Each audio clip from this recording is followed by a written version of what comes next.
formidable de passer ce temps ce matin. Vous savez, j'ai entamé cette trilogie, et souvent je fais des publications Netflix. Et il y a plusieurs messages qui se suivent. Il y avait le premier message qui était attaque, audace, approbation.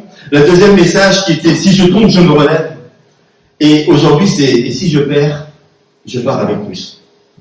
C'est tous des thèmes, des histoires, on dit, mais c'est rocambolesque, c'est complètement fou, ça ne correspond pas, on ne sait pas à quoi, mais Dieu vous expliquer tout ça. Une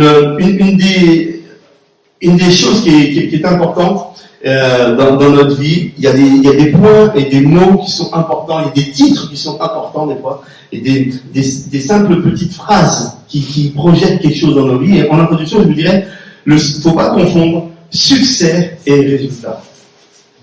Vous savez ça? Souvent, on pense que le succès et le résultat. Non, succès et résultat, c'est deux choses qui sont complètement différentes. Juste, je vous laisse, je ne vais pas alimenter ça, mais on en parlera. Il ne faut pas non plus confondre productivité et fécondité. Ça, j'ai trouvé que c'est fort. On peut produire et être vraiment dans l'activisme. Mais est-ce qu'on a vraiment des fruits? Est-ce qu'il y a vraiment quelque chose qui en sort? Productivité et fécondité, et ça, c'est très fort, moi, je pense. Et puis, on ne faut pas mélanger aussi appel et opportunité. Il ne faut pas avoir des opportunités, mais est-ce que c'est notre appel? Est-ce que c'est là que Dieu nous veut? Les opportunités, on en aura toujours. Et on en aura mis toujours devant nous, mais c'est peut-être exprès pour que je me gavelle. C'est pas pour autant que c'est l'appel. Et c'est cette petite phrase qui est là. Tout à l'heure, on fera les annonces. Il y a une petite phrase qui est là. J'aimerais vous mettre ce matin, si tu veux bien, que j'ai écrit vite fait. Hein. Et cette phrase, elle est importante, elle va rester derrière nous pendant tout le message. Et le meilleur de ce que nous sommes est le résultat de ce que je n'aurais jamais voulu vivre. Vous le croyez? Est-ce que vous comprenez cette phrase? Marine avait du mal à la comprendre. Le meilleur de ce que nous sommes est le résultat de ce que je n'aurais jamais voulu vivre. Bien souvent, et on voit ça dans notre vie, c'est que on prévoit nous-mêmes notre destinée et la manière de l'atteindre. Mais si Paul n'avait pas pris ces fameux bateaux, parce qu'à chaque fois qu'il a pris un bateau, il coule, c'est vrai ou pas? Lisez la Bible dans le livre des Actes, c'est juste marrant. Si on fait un film sur lui, mais vous allez vous éclater. C'est monsieur panique, c'est monsieur, je vais me faire quelque part, il y a une panique qui se passe. Il prend un bateau, il coule. À chaque fois qu'il prend un bateau, il coule. Même quand il sort du bateau, il va pour se réchauffer en prenant du bois, se fait piquer par une vipère. Le gars, c'est monsieur galère en fait. Hein. Il faut en faire un bon sketch avec ça. Mais tout, c'est monsieur Poisse. Des fois, il y en a on dit, mais c'est pas pareil, il m'arrive toujours des trucs. Ok. Et pour autant, Paul, plus tard, c'est juste son ombre pouvait guérir les gens. Donc c'était juste la foi en Christ à travers sa prédication qui faisait que quand il était présent, on croyait à ce qu'il allait annoncer et ça faisait des choses. Donc c'est pas pour autant que c'est lui qui porte la poisse. Et pourtant, à chaque fois qu'il a dû partir avec le bateau, entrer dans un endroit, aller sur une île, partir quelque part parce qu'il a dû, voilà, le bateau est coulé, donc il fallait bien nager l'autre d'une côte. Il a évangélisé toute la côte. Il a évangélisé les îles, il a évangélisé tout ce qui était autour de lui. En fait, à chaque fois, l'œuvre de Dieu s'est faite malgré ses galères. Et bien souvent, on dit, Seigneur, amène-moi là-bas, mais avec un avion, première classe, et une coupe de champagne. Et on aimerait traverser les saisons de nos vies, ou les parties de nos vies, tout en charter, super classe, alors que des fois, c'est pas comme ça que ça se passe. Souvent, justement, si je confonds succès et résultat, productivité, fécondité, appel et opportunité, il va falloir à un moment donné que Dieu me ramène à ce qu'il avait prévu lui dans ma vie. Et bien souvent, ça nous amène dans ces circonstances qu'on ne veut pas vivre, mais qui nous construisent. Et nous sommes le fruit de toutes ces histoires que Dieu a construites pour chacune de nos vies. Je vous invite vraiment à prendre note et puis il faut que vous regardiez cette vidéo pour être présent justement jeudi prochain pour le Connect Group à 19h30. Il y aura deux Connect Group. Il y aura deux Connect Group ici à 19h30 où on discutera de ce message et des 3 messages qui sont passés. On pourra parler sur ces choses-là, sur ce sujet, et puis en même temps manger, boire un petit verre, quelque chose, et puis passer ce temps convivial ensemble. Ça sera ici à 19h30 et puis ça sera à Draguignan à 19h. Donc ça, on vous l'enverra, vous verrez sur la page Facebook. Donc c'est très important. Un autre moment aussi très important pour nous, ça sera Pâques. Pâques, le 17, c'est la célébration de Pâques. On a un bon temps aussi. C'est un moment précieux pour nous, Pâques. Et on ne veut pas sacraliser le temps. Mais c'est juste le calendrier qui nous permet de dire, tiens, et si on faisait un stop, et on se rappelait ce fameux sacrifice, cette œuvre qui a été donnée, l'œuvre de Dieu, le sacrifice parfait qui a été donné, cet amour parfait. Et justement, on veut prendre ce temps-là. Le calendrier qui nous le donne, donc on va le faire, mais parce que c'est bien d'être dans le temps de notre calendrier, mais c'est super, c'est vraiment un bon moment. Et Pâques nous ramène à des choses qui sont essentielles dans notre vie chrétienne. Et le 22 mai, une chose aussi importante, on aura ici Richard et Bill Kennedy de King Church. C'est l'église Angleterre qui nous suit, avec qui on travaille. On est avec eux affiliés à une assemblée mondiale qui s'appelle Pionnier. Et ça nous permet de pouvoir échanger mondialement avec des ministères, des aides et des choses comme ça. C'est vraiment un travail qui se fait, ça touche toutes les communautés et c'est super. Billy Kennedy était le mois dernier avec le pape.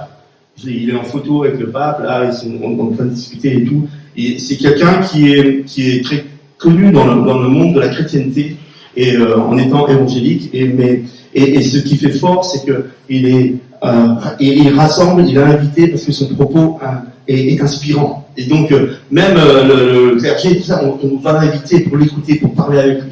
Et il sera avec nous ici. Donc on sera très honorés parce que quand Dieu donne des capacités à de telles personnes, on est très honorés de pouvoir en bénéficier. Et vous allez voir que c'est quelqu'un, si vous passez au milieu de la vie, au milieu de nous, vous allez dire, ah c'est lui.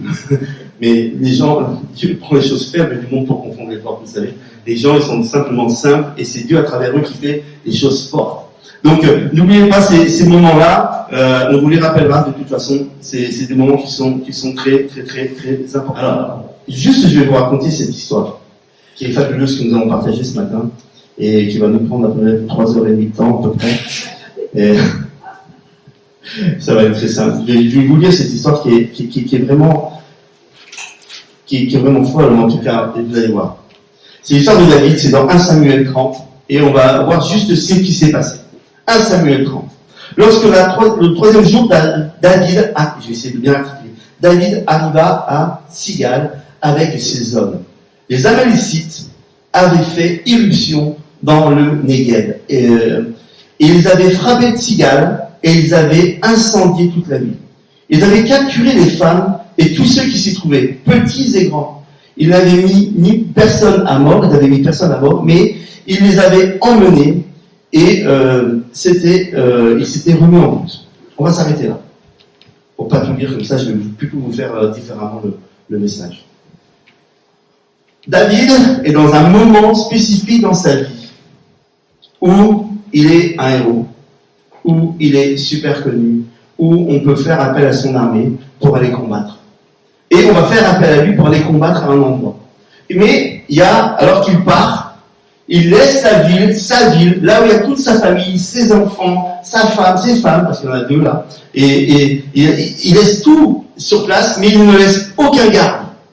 Aucun gardien. Il laisse rien, il part avec toute l'armée. Et là, il y a des Amalécites qui viennent pour piller, pour voler, pour prendre tout ce qui est posé ici, sur place. Tout. Les femmes, les enfants, le petit, le gros bétail, tout, ils prennent tout et tout ce qu'ils peuvent emporter, ils le volent. D'une seconde à l'autre, il n'a plus rien. Tous ses biens sont enlevés. Et il a tout perdu. Il perd tout d'une seconde à l'autre. D'une seconde à l'autre, il perd tout totalement. C'est juste waouh, waouh, waouh. Les Amalécites, si vous regardez dans cette histoire, là on est dans 1 Samuel 30, mais si vous regardez quelques chapitres avant, c'était prévu que ce peuple n'existe plus, parce que le roi Saül avait un combat avec eux, et Dieu lui avait dit, l'Éternel lui avait dit, que les ennemis, que les éradiques, il faut surtout qu'aucun survive. Dieu sait pourquoi. On en voit la raison. Mais lui, il a laissé partir, il n'a pas été au bout de l'action qu'il devait mener. Et parce qu'il ne va pas mener l'action au bout, quelques temps plus tard, on voit ce qui va se passer dans la vie de David. Le peuple entier va être volé, tout va être détruit. C'est juste une catastrophe. Cette chose, quel est le parallèle pour nous ce matin? C'est simplement pour dire, si tu ne règles pas les choses, elles te rattraperont demain. Si tu ne règles pas les choses aujourd'hui, quand Dieu te met le point sur un point bien précis, si tu ne règles pas ça, demain, ça va te rattraper. Et tu vas être pillé, tu vas être volé, tu vas être détruit, tu vas tomber au sol, tu vas tout perdre. Alors que tu avais la capacité de régler. Donc s'il y a quelque chose à régler aujourd'hui dans ta vie, s'il y a quelque chose à régler aujourd'hui dans ton cœur, s'il y a quelque chose à régler aujourd'hui dans ta maison, s'il y a quelque chose à régler dans ton entreprise, s'il y a des choses à mettre droit aujourd'hui, fais-le. Parce que si tu ne le fais pas, au moment où tu t'y attendras pas, c'est là que ça va tomber. Au moment où tu n'es même pas sur place, il y a quelque chose qui va tomber dessus. Et c'est pas que Dieu ne t'avait pas averti, mais il t'avait dit, détruis, enlève, chasse, pars de là, ne fais pas. Pour la jeunesse, ça peut être fuis les passions de la jeunesse. Pour les autres, ça peut être arrête les discussions folles. Pour d'autres, ça peut être plein d'autres choses. C'est arrête, stop, bloque tout. Ne fais plus ça. Parce qu'à un moment donné, tu t'en apercevras pas et tu vas tout perdre. Et là, c'est fort. Et je trouve que c'est fort ce qui va se passer là. Waouh! Sachez que tout ce qui est dans le passé, quand on est chrétien, le passé n'a pas d'avenir. Dites-le avec moi, le passé n'a pas d'avenir. J'ai pas entendu. T'as pas dit le passé n'a pas d'avenir. Voilà, merci. Amen. C'est important pour toi. Le passé n'a pas d'avenir. En Jésus-Christ, toutes choses deviennent nouvelles. Aujourd'hui, il fait une chose nouvelle dans votre vie, dans ma vie. Ça, c'est important. Je ne me laisserai pas accuser par les choses du passé, parce que ma vie du passé est enterrée et noyée dans les eaux du baptême. Lorsque je donnais ma vie à Christ, je meurs à moi-même pour revivre une nouvelle identité, une nouvelle personne, celle qu'il avait créée depuis le départ. Il m'appelle par mon nom, pas celui que la terre m'a donné, celui que lui dans les cieux avait prévu. Il me connaît, il sait de quoi je suis fait, et il sait ce qu'il a mis en moi pour aller au bout. Et c'est ce qu'il veut faire pour chacune de nos vies. Les choses anciennes sont passées lorsque je donne ma vie à Christ, et toutes choses deviennent nouvelles. C'est pas bon de pouvoir recommencer tout? C'est pas bon? Avoir une nouvelle page blanche et dire waouh, et si on réécrivait mon histoire? Et si maintenant je conscient et ce qui fait que mon passé m'a construit aujourd'hui, mes erreurs du passé m'ont construit aujourd'hui, je serai encore plus fort. Amen. Et je ne serai pas accusé. Deux possibilités. Ou le monde vous accusera pour ce que vous avez été dans le passé, ou alors le passé vous a rendu plus fort et c'est ce que vous êtes aujourd'hui. Ça, c'est le choix avec Christ. Et ça, c'est complètement différent. Ça me met quelque chose à moi qui fait que la vie, je viens. Maintenant, je sais. Maintenant, je vois. Tout à l'heure, notre frère priait sa prière. Il ne connaît pas la prédication que j'allais faire. Rudy, il ne savait pas. Et il dit, Seigneur, merci pour les problèmes que je vais avoir. Je sais pas, il va peut-être annoncer quelque chose. Merci pour les problèmes. Parce que je sais que tu as déjà la solution. Mais il prêche, il donne ça de son cœur, mais c'est regardez avec comme un sujet de joie les diverses épreuves auxquelles vous allez être exposés, dit Jacques. Dans le livre de Jacques, on a ça. Jacques 1. Jacques a dit, regardez comme un sujet de joie les diverses épreuves auxquelles vous allez être exposés. Mais c'est super! Seigneur, donne-moi des épreuves, c'est un sujet de joie. Ah ouais? C'est fou hein, de penser comme ça. Quand on est chrétien, on a la pensée comme ça, mais c'est fou. On n'est pas logique. On serait d'accord qu'on ne serait peut-être pas logique. On continue notre histoire. Donc, les Amalécites, ils avaient capturé les femmes et tous ceux qui s'y trouvaient, petits et grands. Ils n'avaient mis personne à mort, mais les avaient emmenés et s'étaient en allés et mis en route. David et ses hommes arrivèrent à la ville, et voici qu'elle était incendiée, et leurs femmes, leurs fils, leurs filles étaient captives. Alors David et le peuple qui était avec lui sanglotèrent jusqu'à ce qu'il n'ait plus de force de pleurer. Vous regardez toujours les problèmes comme un sujet de joie. Lui, il a tout perdu. Il va se mettre à pleurer, lui et le peuple. Mais pleurer, sangloter, pleurer jusqu'à ne plus avoir de force. Vous vous rendez compte, là, la douleur. Seigneur, garde-moi. Je vivrai, je sais que ces instants, un jour, je vais les vivre. Je ne les ai pas encore vécus. Mais je sais qu'un jour, ça viendra. Mais cette histoire me rappellera qu'il y a un lendemain, qu'il y a une suite. qu'il y a autre chose. Et c'est ce que le Seigneur veut pour chacun de nous. Il y a une suite. La suite de ce qui est dit, c'est qu'il est dit que les deux femmes de David avaient été emmenées. Elles s'appellent Ahinoam de Jirel et Abigail, femme de Nabal de Carmel. Et ce fut une grande tristesse. Les deux femmes de David ont été enlevées. La première s'appelle Ahinoam, ce qui signifie frère et sœur de grâce. C'était la grâce qui était auprès de lui. Quand on est un épouse, on est un avec l'épouse, il y a la grâce qui était avec lui. Elle vient de sa grâce vient de se faire voler. Il s'est fait voler la grâce.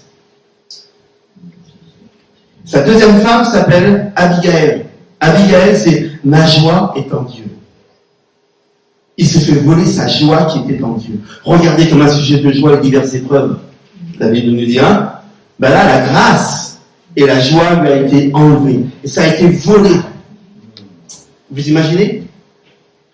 Vous imaginez quand c'est dur? Ça devait être un moment qui était très, très, très difficile pour lui d'être dans un instant comme ça. Dans le Talmud, on voit que la femme Abigail était une femme de bon sens et qui avait une foi inébranlable.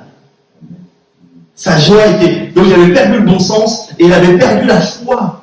À un moment comme ça, on peut perdre la foi, on peut perdre le bon sens, on peut ne pas savoir quoi faire et être vraiment complètement enlevé.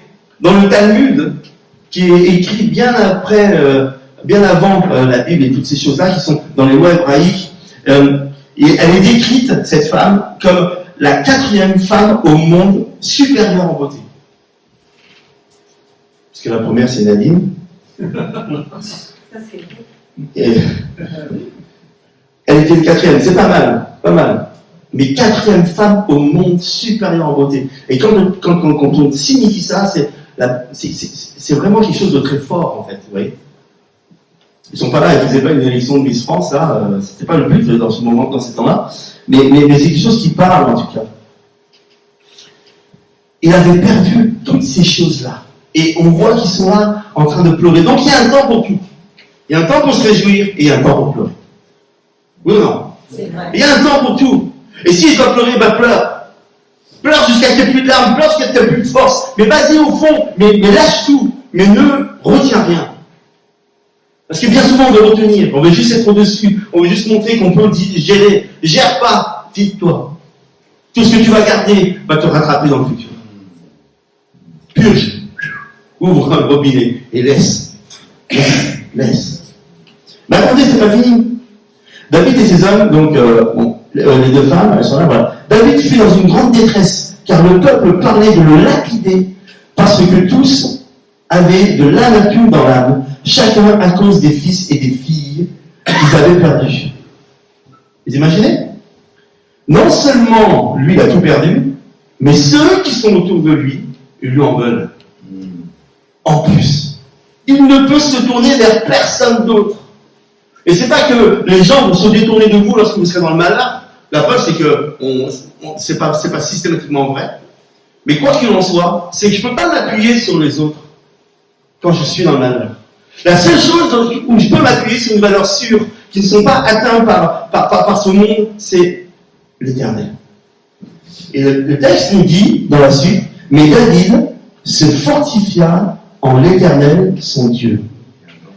Il va demander à Abiathar, le fils de lui apporter la tenue qu'il faut pour consulter Dieu. Il lui apporte, et David consulta l'Éternel.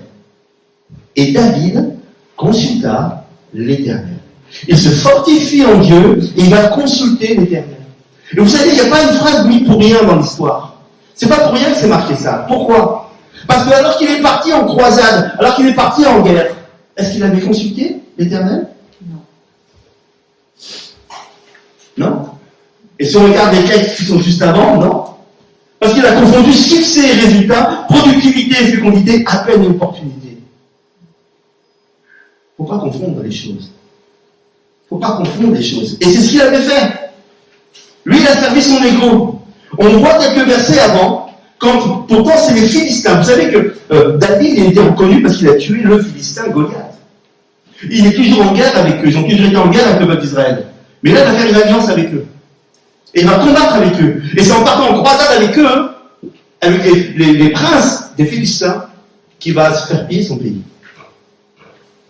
Il n'y a pas un problème, David, à un moment donné, là si tu avais consulté l'Éternel, est-ce qu'il t'aurait dit d'y aller? Opportunité, appel. Il a mis le talent avant la volonté de Dieu.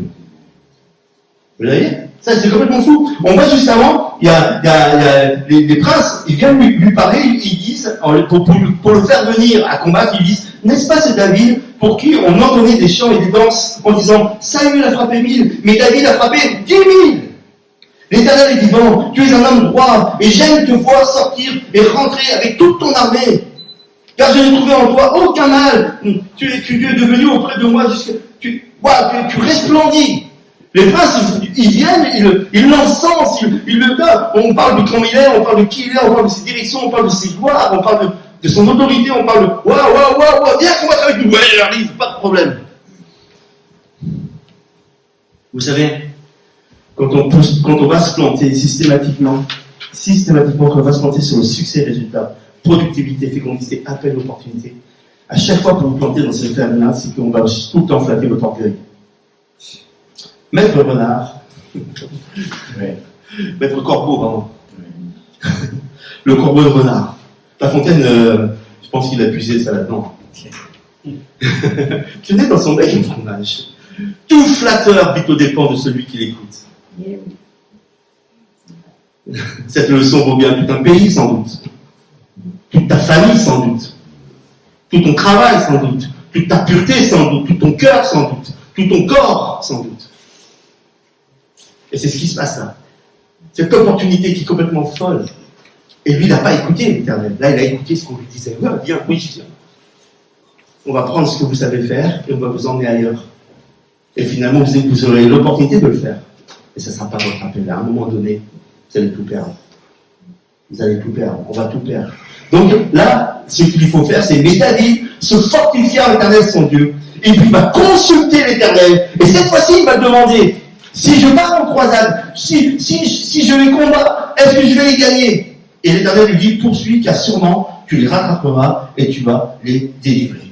David se met en marche, lui et 600 hommes qui étaient avec lui. Et ils partent, il prend 600 hommes avec lui, il dit, allez, on y va, on va reconquérir.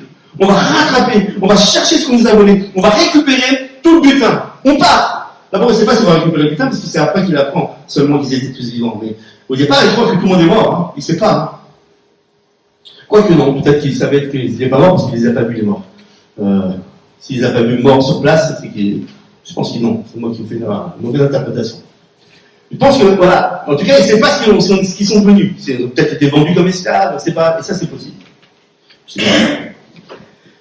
Il part, il va pour consulter l'Éternel, l'Éternel lui dit, vas-y, poursuis. Il prend 600 hommes. Ils font un grand temps de marche et pour aller vers cet endroit-là. Et à un moment donné, écoutez bien, 200 hommes s'arrêtent. Écoute, c'est trop long. Nous, on est fatigués. On a combattu juste avant.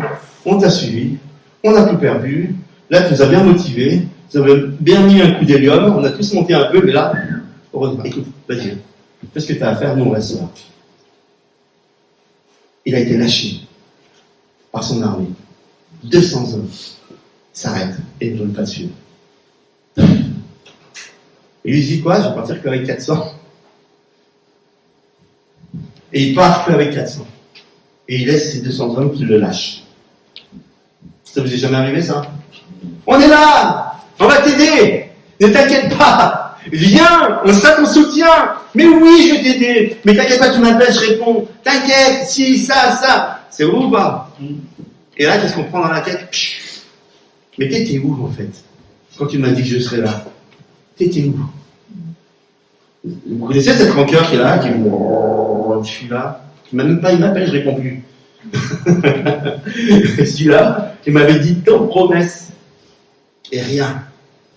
Vous savez, on en rigole pour ce que les gens nous ont fait, hein. Mais souvent on a été cette personne qui a fait ça aux autres. Même des fois sans s'en rendre compte.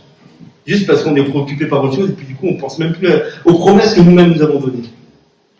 Ça peut, moi, je sais que ça m'est arrivé, c'est sûr. Ça, c'est sûr, parce que je voudrais tellement tout faire, mais tu fais tout mal, finalement, ce que tu fais tout. Donc, à un moment donné, tu fais des loupés. Et pardon, s'il y a des personnes qui me voient là, et vous qui m'écoutez ici, si je vous ai fait ça, en tout cas, pardon, parce que c'était vraiment indépendant de ma volonté, mais malheureusement, on est des fois comme ça. Et lui, il est dans cet état-là. Mais là, on parle d'armée, de guerre, on parle de combat, on parle de... Waouh. Ok. David va continuer à avancer. Il va continuer à avancer. Et puis là, il va tomber vers un homme qui est blessé sur le bord de la route, qui était un esclave. Et il tombe sur cet esclave. Et il voit cet homme, et comme son cœur est le cœur de David, un homme selon le cœur de Dieu, il ne peut pas laisser un homme dans cette faiblesse. Il va prendre soin de lui pendant 3 jours. Ils vont s'arrêter, prendre soin de lui, le nourrir, lui donner à boire, pendant 3 jours le rétablir. Les gars étaient donc, il devait être sec. Le gars, pour prendre 3 jours, on dirait l'éponge sèche, tu mets dans l'eau, t'attends qu'elle regonfle, tu vois. C'est ce qu'ils ont dû faire avec lui, ça doit être un truc comme ça. Et puis le gars, il va se remettre en bon état et tout. Et alors, à ce moment-là, seulement après 3 jours, qui es-tu? Qu'est-ce que tu fais? Pourquoi tu es là? Comment ça se fait que tu es dans cet état? Et le gars va expliquer, il dit voilà, je suis l'esclave des Amalécites. Et dernièrement, nous avons brûlé et tout un village et enlevé tout le monde. Et puis moi, je suis tombé malade, alors on m'a abandonné sur la route. Waouh, David, la bonne affaire. Ouh là là, est-ce que j'ai pas un GPS qui vient de s'installer devant moi à cette époque? Et c'est ce qui lui arrive. S'il n'avait pas pris soin des autres, Dieu n'aurait pas pu prendre soin et lui montrer cet homme. Mais son cœur est pour les autres. Ça veut dire que souvent, quand nous sommes attaqués, ou quand nous sommes dans la défaite, ou quand nous sommes dans la difficulté, c'est moi. Oui, mais moi. Vous connaissez ça? Les gens qui prennent des problèmes souvent, nous qui nous entendons souvent, ils viennent, c'est moi. À jamais un moment, vous vous demandez, et toi, comment tu vas? Non, c'est moi. Non, arrête de penser à toi, pense aussi aux autres. Laisse les derniers s'occuper de toi, mais toi, reste avec un cœur ouvert pour les autres. C'est ça, la vérité.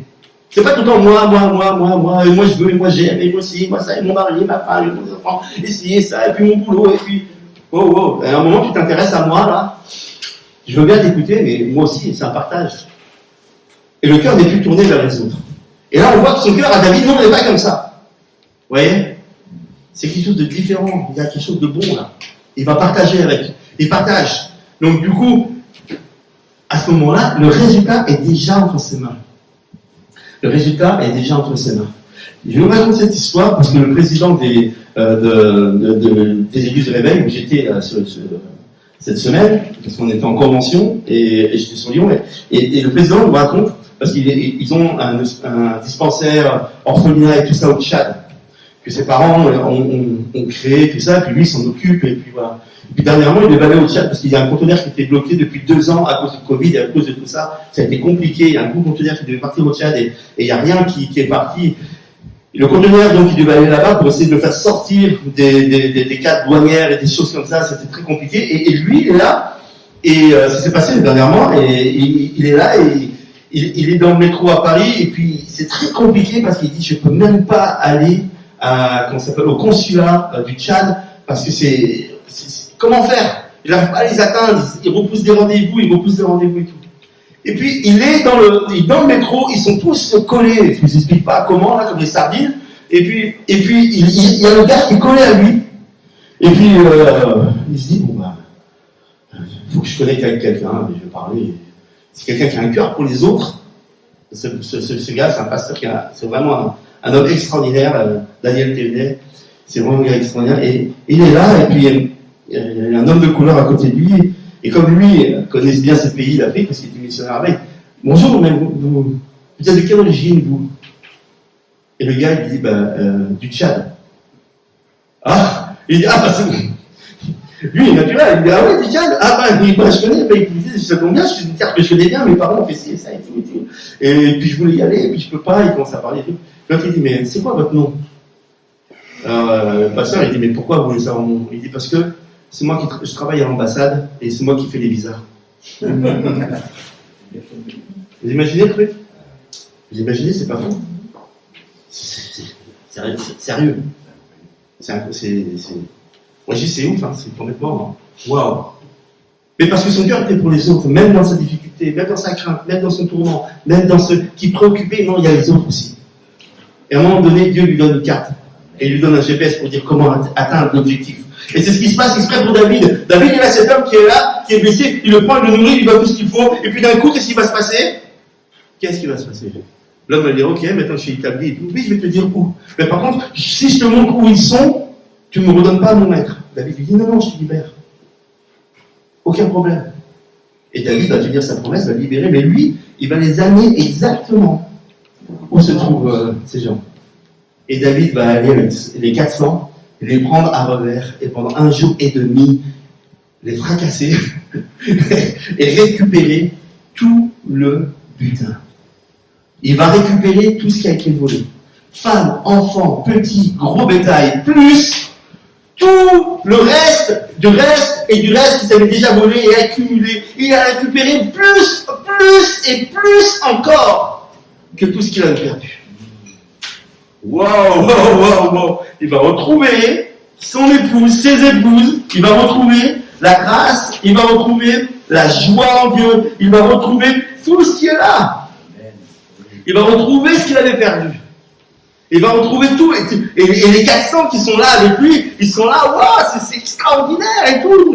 Ils ramènent tout le monde. Et puis ils reviennent par la route où ils s'étaient arrêtés, les 200. Et donc ils disent, bon ok, les 200, ils ont aussi des femmes et des enfants. On leur donne, on leur rend, c'est normal, c'est le moindre des choses. Et puis, certaines personnes qui étaient avec lui comptaient jusqu'au bout. Parce que c'était jusqu'au boutiste. Mais ils n'ont pas le cœur de David. Ils disent, ok, mais le butin supplémentaire, on ne le partage pas avec eux. Parce qu'ils ne sont pas venus. Et on ne leur donnera pas. Parce qu'eux, ils ne sont pas venus, ils n'ont pas combattu, ils n'ont pas été avec nous, on ne leur donnera pas. Ils nous ont lâchés, ils ne sont pas venus, ils ne sont pas... Non, ils n'auront rien. Ok? Et moi, je trouve que c'est une bonne idée. Mais ce n'est pas celle de Dieu. Humainement, on pourrait dire, ah ouais, tu as fait ça? Bah, mon frère, tiens, cher. Tu serais venu, tu aurais eu le double. C'est pas Dieu. C'est pas Dieu. Et David va reprendre, et il dit, c'est des hommes méchants qui étaient avec David. Mais vous savez que la guerre à l'époque, c'était comme ça. Hein, c'était pas. Ça devait fracasser ça sérieusement. Hein, tu vois, on voit les films un peu là, ça nous donne un peu d'idée, mais ça devait vraiment faire mal. Donc les gars, ils jouent leur vie, mais. Et David dit non, on ne peut pas se comporter comme ça. Et nous avons une faveur que l'Éternel nous a faite. Et cette faveur, on la doit à Dieu. Nous allons partager avec eux aussi. Parce que notre cœur n'est pas comme ça. Et nous ne sommes pas de ça. Et c'est ce que Dieu nous dit ce matin encore. Ok, peut-être tout le monde ne t'a pas accompagné. Peut-être que la personne qui ne t'a pas téléphoné. Peut-être c'est vrai que la personne qui n'a pas été au bout, c'est vrai qu'elle avait dit qu'elle serait avec toi, qu'elle avait dit qu'elle te ferait, elle avait dit qu'elle serait... Elle l'avait dit. Mais toi, tu n'es pas. Tu n'es pas. Alors bénis-la. Bénis-la. Combien de fois je me suis fait tromper, voler, on a menti, on m'a parlé dans le dos. J'ai chopé les personnes à chaque fois, dans mon travail, je chope la personne à chaque fois, je lui dis, écoute-moi bien, le jour où tu vas avoir un problème, toi, eh ben, je serai là pour toi. Et tu verras que ce sera la différence. Parce que moi, je crois en Dieu, et je te pardonne. Et là, le gars, à chaque fois, quand je lui dis, tu vas qu'on n'a pas de dire, ouais, ben je m'en fous. Non, t'as pas compris. Moi, je serai là. Moi, je vais t'aider. Et les gars, je me suis fait à chaque fois mes amis. Avec ces gens-là. Je vous assure. Vous croyez que c'est de moi? C'est pas moi. Mais j'obéis à ce que l'Éternel dit. Je l'ai vécu, je le vis encore, et c'est très dur de vivre ça. Et c'est un choix pour avoir un résultat. C'est un choix, c'est pas évident. Mais l'obéissance vaut mieux que tout le sacrifice. On est prêt à tout sacrifier pour Dieu. Mais on n'est pas prêt d'obéir. Obéissons simplement à ces choses qui sont basiques. Et c'est vous qui êtes libérés de nous. Tant que j'aurai la rancœur, je serai bloqué avec. J'ai ça qui me tient un lien, j'ai une chaîne forte et lourde qui me tient attaché à eux. Et le jour où je la libère, c'est moi qui suis libre. C'est moi qui suis. Je me libère en pardonnant aux autres. Pardonne mes offenses comme je pardonne à ceux qui m'ont offensé. C'est pas la base, normalement, de la prière. Nous devons vivre selon ses préceptes. Et on voit que David, là, rien n'a manqué. Et tout ce qu'il a, arrivé à bon port, arrivé dans son... Ils vont rétablir le village et tout. David va prendre tout ce qu'il y a en plus. Il va le confier à une personne qui va le donner à toutes les tribus extérieures qui suivaient David. Tout le monde va grincer, tout le monde va avoir des bœufs, tout le monde va être béni. Il est tellement riche ce qu'il a reçu en plus, qu'il va et donner, vas-y. Waouh, quelle belle histoire. Quelle belle histoire. Mais quel mauvais départ. Non? Je ne connais pas votre histoire, je ne connais pas vos départs, je ne connais pas tout ça, mais le meilleur de ce que nous sommes est le résultat de ce que je n'aurais jamais voulu vivre. David n'aurait jamais voulu vivre cette histoire. Pleurer jusqu'à ne plus avoir de force, être trahi par ses amis, être lâché par son armée. Mais quel résultat! Comment il a été fortifié dorénavant pour pouvoir conquérir et s'installer définitivement après, un moment d'après, sur le trône que Dieu lui avait réservé. Waouh! Et il y a quelque chose sur lequel Dieu veut vous établir. Sur votre vie, sur votre couple, sur votre maison, sur votre corps, sur votre travail, je ne sais pas. Mais ça prend des passages qu'il faut accepter. Et bien souvent, ça prend de toute l'erreur pour tout gagner. Amen. On peut simplement prier, on baisse nos fronts et Seigneur, ce matin, Seigneur, simplement avec ce simple mot, et Seigneur, pardon si je n'ai pas donné correctement les choses, mais Seigneur, que nos cœurs soient tournés vers toi, alors que les diverses difficultés sont dans nos vies. Nous voulons regarder à celui qui va au-delà des difficultés. Seigneur, nous remettons nos vies entre tes mains et nous voulons consulter l'Éternel comme David l'a consulté. Et nous ne voulons rien faire que tu n'aies pas voulu pour nos vies ce matin. Peut-être, Seigneur, ce matin, nous sommes ici et dans les jours et les heures d'avant ou la semaine d'avant, nous n'avons pas pris les chemins qui correspondaient à toi, Seigneur mon Dieu, à ce que tu voulais toi. Mais toi, aujourd'hui, Seigneur, tu ne regardes pas ce que nous avons perdu. Tu veux nous diriger vers tout ce qu'on va gagner. Amen. Tu veux nous diriger. Ce n'est pas à nous pointer du doigt, à nous accuser. Tu es là, on dit, ne t'inquiète pas. Mets ta confiance en moi et je vais tout récupérer. Parce qu'aujourd'hui, tu changes. Aujourd'hui, tu décides de me consulter. Alors, Seigneur mon Dieu, sur cette parole qui a été annoncée, nous disons oui et amen. Et nous voulons retrouver ce que nous avons perdu. Que ça soit dans la famille, dans les relations, dans les enfants, dans les finances, dans toutes ces choses, Seigneur mon Dieu, qui peut être dans le corps, dans la maladie, dans le travail, tout ce que nous avons perdu. Seigneur mon Dieu, tu nous dis par ta parole ce matin. Alors que nos larmes sont sèches, nous n'avons plus de force maintenant à nous plaindre. Tu nous dis maintenant, je vais te redonner tout ce que tu as perdu. Alors Seigneur, tu connais chacune des maisons représentées ici, chacune des familles représentées ici. Seigneur, chacune des personnes qui nous regardent sur Internet aussi. Et Seigneur, tu nous dis oui et amen à cette bénédiction. Seigneur, nous voulons regarder à qui tu es, te consulter, nous réfugier en toi, et tu nous diriges. Et tu vas mettre devant nous, Seigneur mon Dieu, tu mets devant nous des chemins tout tracés, certaines personnes qu'il va falloir réhabiliter pour qu'elles nous y amènent à la solution peut-être. Tu nous donnes d'avoir le cœur et l'esprit ouvert à ta volonté, maintenant, Père. Dans le nom de Jésus, nous te remercions pour l'œuvre à laquelle tu nous appelles à chacun, et la bénédiction future qui est prête devant nous. À toi toute la gloire et l'honneur, Jésus. Amen. Amen.